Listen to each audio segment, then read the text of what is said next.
Since we're on the subject of host-based security, no discussion about security would be complete without talking about auditing. Now, auditing is very necessary for us as security administrators and system administrators so that we can track events, we can track users and what these users have done in the system. They can tell us about trends that are coming, possibly in hardware or system problems, but they can also give us security information. Security trends can be predicted, such as a user who's doing things outside of their normal job or doing things that they really shouldn't be doing. Now, in order to enable auditing in BSD Unix, this has to actually be turned on in the kernel. And once it's turned on, you also have to add an entry to etc/rc.conf. The configuration files that we find for auditing in BSD Unix, at least, are in /etc/security. Now again, auditing is one of those things that is a little bit different and is implemented differently between Unix versions and Linux distributions. So your experiences with Linux or Solaris or RX may be a little bit different. It all basically works the same way, and the objective is the same: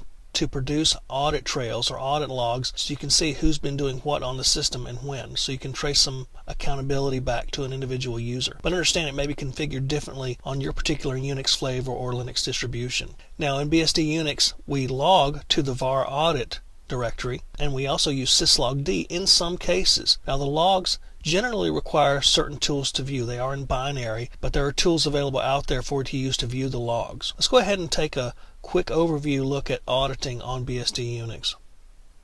We're back in FreeBSD 8 virtual machine, and let's go ahead and take a look at the rc.conf file. And we've looked at this several times already during the course. We know that that's actually one of the more important files on the box. So let's take a look at rc.conf, and what we're looking for is a section down here, and I've added an entry enabling audit D. You can see down there toward the bottom of the screen where audit D is enabled. I've got the little comment there that tells where to start, and the single line that you really need is audit D _enable equals yes. That actually turns on auditing, provided it has been turned on in the kernel itself. Again, auditing is one of those things that has to be turned on in the kernel. So now that we've seen that it is in fact turned on in rc.conf, let's take a look at where the security settings are for audit D. Let's look in etc/security. Let's do an ls-al, and we see that there's several different files here that affect security. Two of the more important ones that we'll look at are the audit control and audit user ones. Let's do less audit _user, and as you can see, that's a very small file, and basically we only have one entry in there right now for the root user, so it's auditing whatever root does, and that's a good thing. You want to audit your super user account because you want to make sure that it's not being abused or misused, and you want to make sure that only certain people have access to that account. So audit user audits basically which users on the system that you want to keep track of. The other file we can look at is audit control, and let's do a less on audit _control. And again, we don't have a lot in there. Basically, this is a file which tells us different configuration aspects for audit D, such as where our audit logs are stored, what flags are there, policies, file size of the logs, and so forth, and what to do with the audit files after they reach a certain size, such as expire after 10 meg and so forth. We want to make sure that we look at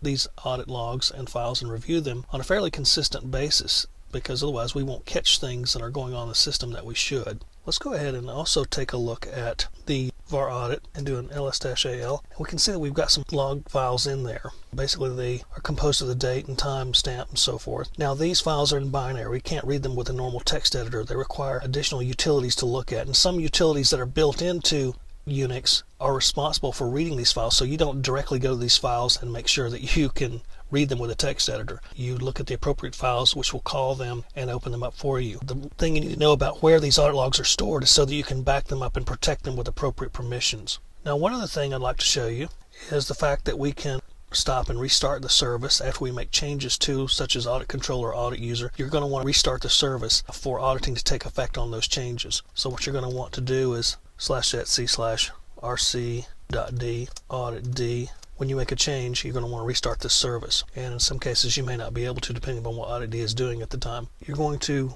want to do this. See if we can get it to start. Permission denied. That usually means the audit's doing something at the moment, because we're logged in as root, so we should be able to restart it. In any case, you may have to try this a couple of times before it actually will restart, or in some more extreme cases reboot the system so these changes take effect. But basically, we've talked about auditing, we've talked about how to configure it, where the files are stored, and where its configuration settings are. And this is something you definitely should be doing. You should be auditing a production system so that you know what kind of security issues are going on with the system and basically who is doing what, so you keep accountability of your users.